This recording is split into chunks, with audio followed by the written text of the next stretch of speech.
على رسوله الكريم اما بعد فاعوذ بالله من الشیطان الرجیم بسم اللہ الرحمن الرحیم اقرأ بسم ربک الذی خلق خلق الانسان من علق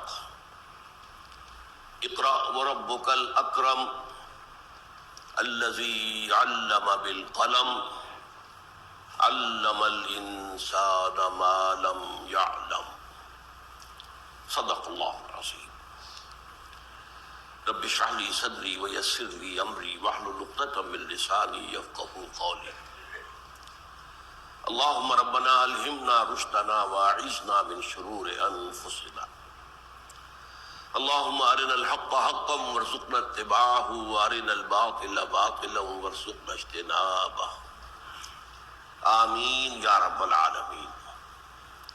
آپ کو یاد ہوگا کہ ہم نے سورۃ التین کے حوالے سے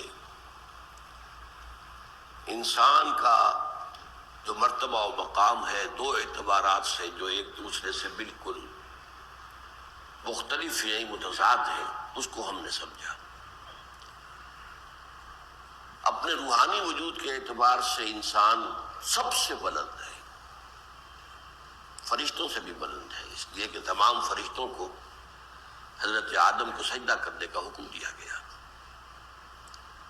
اور ظاہر بات ہے کہ روح محمدی صلی اللہ علیہ وسلم ہر شے سے افضل ہے، اس میں کسی شک و شبے کی گنجائش نہیں،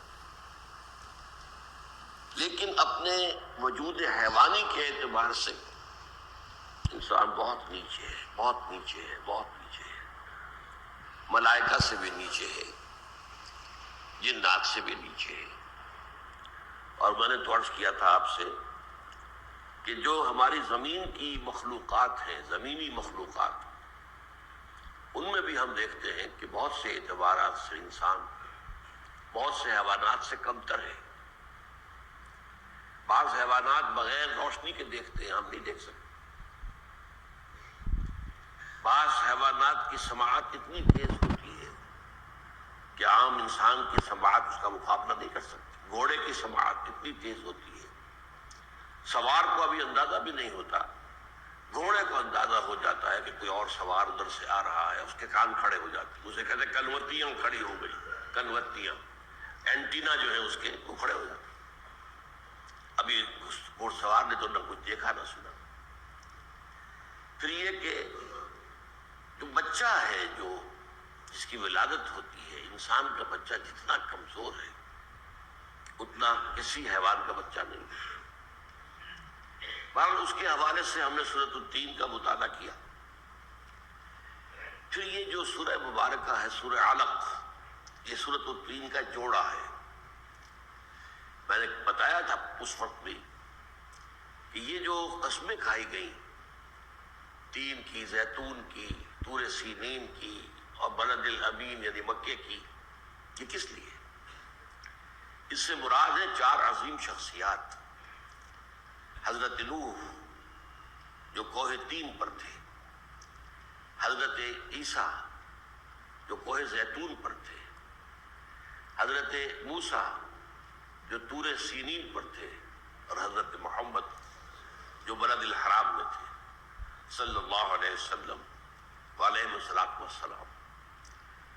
ان کا ذکر کیوں کیا گیا؟ اس ثبوت کے طور پر کہ لقد خلقنا الانسان فی احسن تقویم، آخر یہ بھی انسان ہی تھے نا۔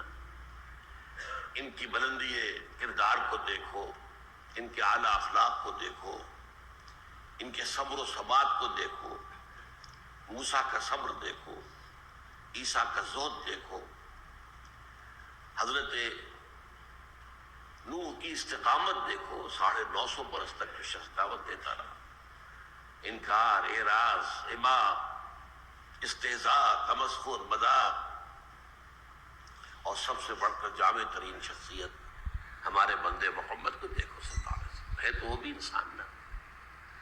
ہاں یہ ٹھیک ہے کہ تمہارا یہ مشاہدہ صحیح ہے، انسانوں کی اکثریت بہت پستی میں، اس میں کوئی شک نہیں۔ لقد خلقنا الانسان فی احسن تقویم ثم رددناہ اسفل سافلین، یہ تمہارا مشاہدہ بھی غلط نہیں ہے۔ انسان بہت پستی میں چلا جاتا ہے، انتہائی پستی میں مبتلا ہو جاتا ہے، اور یہ مشاہدہ صحیح ہے۔ تو میں نے عرض کیا تھا کہ اصل میں میرے نزدیک یہ حضور صلی اللہ علیہ وسلم کے غور و فکر کے موضوعات میں سے ایک موضوع تھا، جو غار حرا میں آپ تفکر کرتے تھے، غور و فکر کرتے تھے۔ کس بات میں؟ اس میں ظاہر بات ہے کہ اس کون و مکان کیا ہے، حقیقت کیا ہے۔ میں بعد میں ذرا وہ حدیث تفصیل سے آپ کو سناؤں گا۔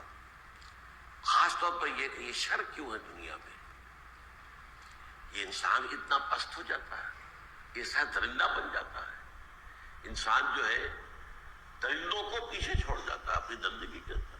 کیوں ہے؟ کلا ان الانسان لیطغی ان رآہ استغنی ان الی ربک الرجعی۔ یہ سورہ علق کی آیات ہیں در حقیقت، جن کا ایک گہرا رشتہ جو ہے وہ سورۃ التین کے مضمون سے۔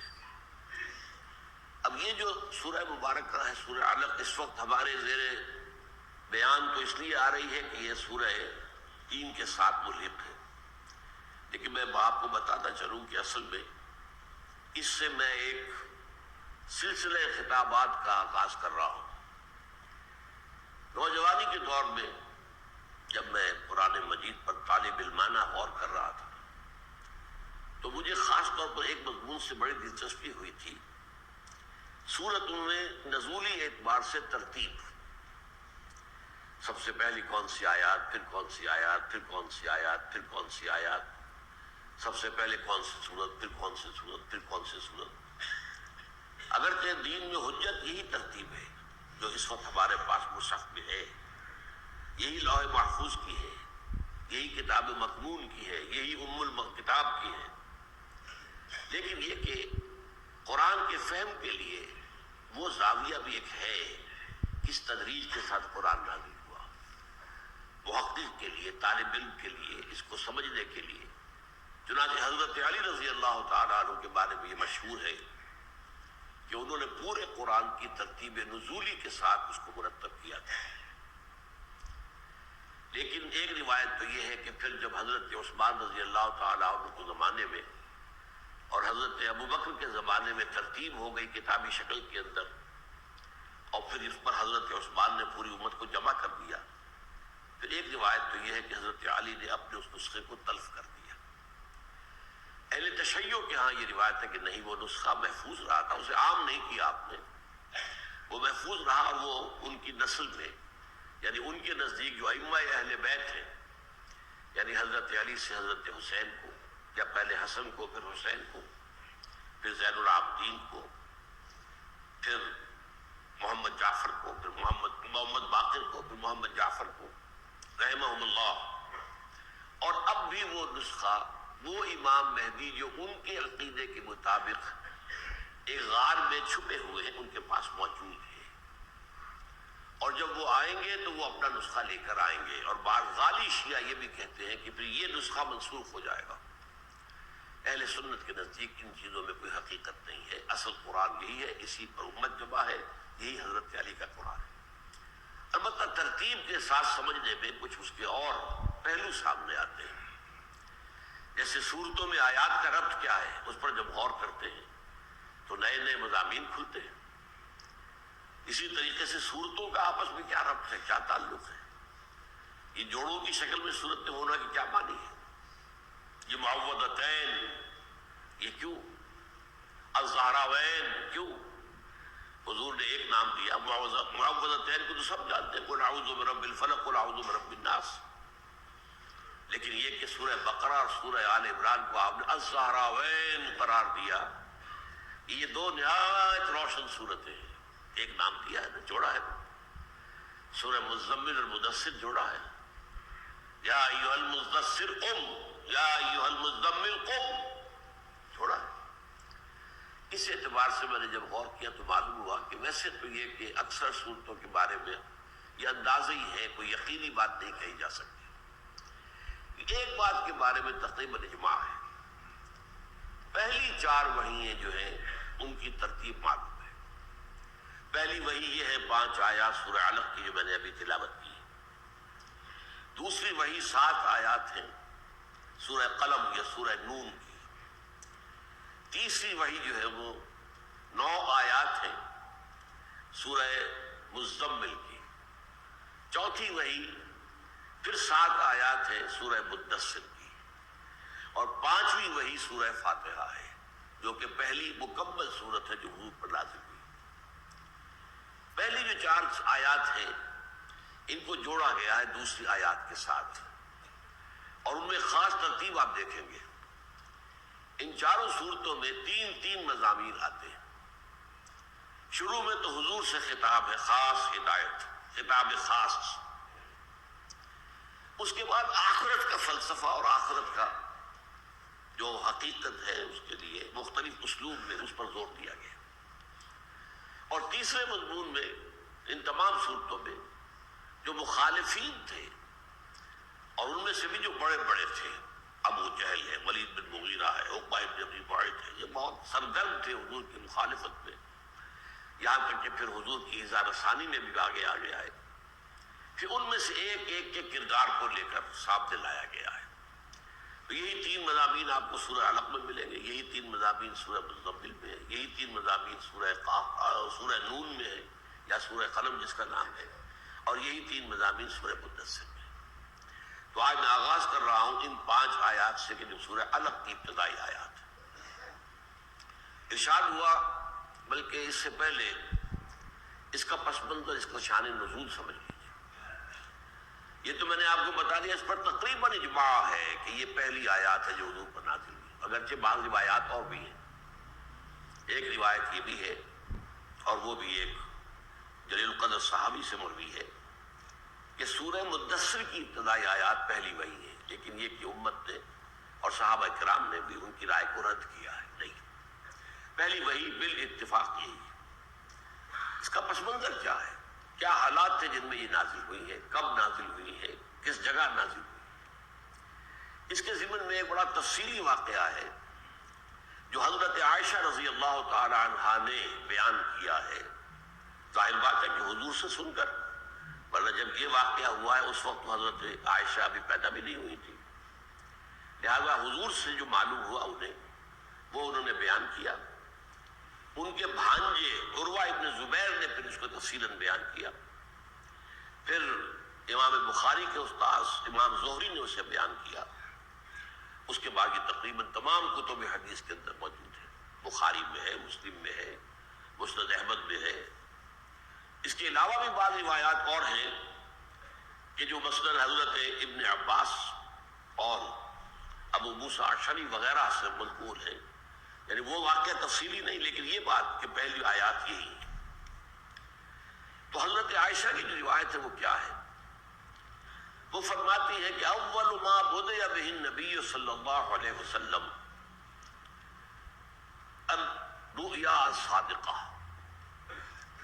پہل جو چیز وحی کی قسم کی حضور کو عطا کی گئی وہ سچے خواب تھے۔ جب آپ 40 برس کے لگ بھگ ہوئے تو آپ کو سچے خواب آنے لگے، یعنی جو رات کو دیکھا اگلی صبح یا 2-3 دن کے بعد وہ واقعہ جو کہ تو ظہور پذیر ہو گیا۔ یہ علامت تھی اس بات کی کہ روح محمدی کو اب ملائکہ کے ساتھ مناسبت ہو گئی ہے، اس لیے کہ جو واقعات دنیا میں ہونے والے ہیں وہ پہلے سے ملائکہ کے پاس موجود ہوتے ہیں۔ جیسا کہ میں نے کہا تھا کہ ہیڈ آفس ہے کسی کا، وہ تو اسلام آباد میں ہے، کوئی بیچارہ یہاں ٹائپسٹ ہے، کچھ ہے، وہاں سے اس کے ٹرانسفر کا آرڈر ایشو ہو گیا، اب اس کے پاس تو پہنچے گا کئی دن لگیں گے، وہاں وہ ڈسپیچ میں جائے گا، ڈاک سے آئے گا، پھر آئے گا تو ریسیو کرے گا کوئی، پھر ملے گا۔ کوئی شخص وہاں سے فون کر دیتا بھائی تمہارا تبادلہ ہو گیا، اسے تو معلوم ہو گیا، چاہے ابھی وہ بالفعل حکم اس کے پاس نہیں پہنچا۔ تو وہی چونکہ آتی ہے ملائکہ کے ذریعے سے، اور ملائکہ اور ارواح وہی تو میں آپ کو بتا چکا ہوں بہن بھائی ہیں، آپس میں ایک ہی وقت میں پیدا کیے گئے اس مادی کائنات سے بہت پہلے اور ان کے درمیان تو بہت گہرا رشتہ ہے۔ ملائکہ کو بھی تو روح ہی کہتے ہیں، الروح الامین، روح القدس۔ تو یہ ہے کہ ارواح کے ذریعے سے اللہ کے جو احکام دنیا میں آ رہے ہوتے ہیں تو وہ پہلے ہی نبی کی روح جو ہے اس کو دیکھ رہی ہے. یہ ہے رؤیا صادقہ. اور اس کو حضور نے فرمایا ہے بعد میں، یہ وحی نبوت کا 46واں یا 60واں حصہ ہے. یہ گویا کہ وحی کی ایک خفیف سی قسم ہے، رؤیا صادقہ، جو غیر انبیاء کو بھی آ سکتی ہے. سچے خواب آتے ہیں. جن لوگوں کی ارواح زیادہ جو ہے ترقی یافتہ ہوتی ہے، زیادہ قوی ہوتی ہے، زیادہ صحت مند ہوتی ہے، ان کا یہ معاملہ ہوتا ہے. سچے خواب آتے ہیں، وہ جو چیز دیکھتے ہیں خواب میں، چند دنوں کے بعد وہ جو کہ تو ہو جاتی ہے.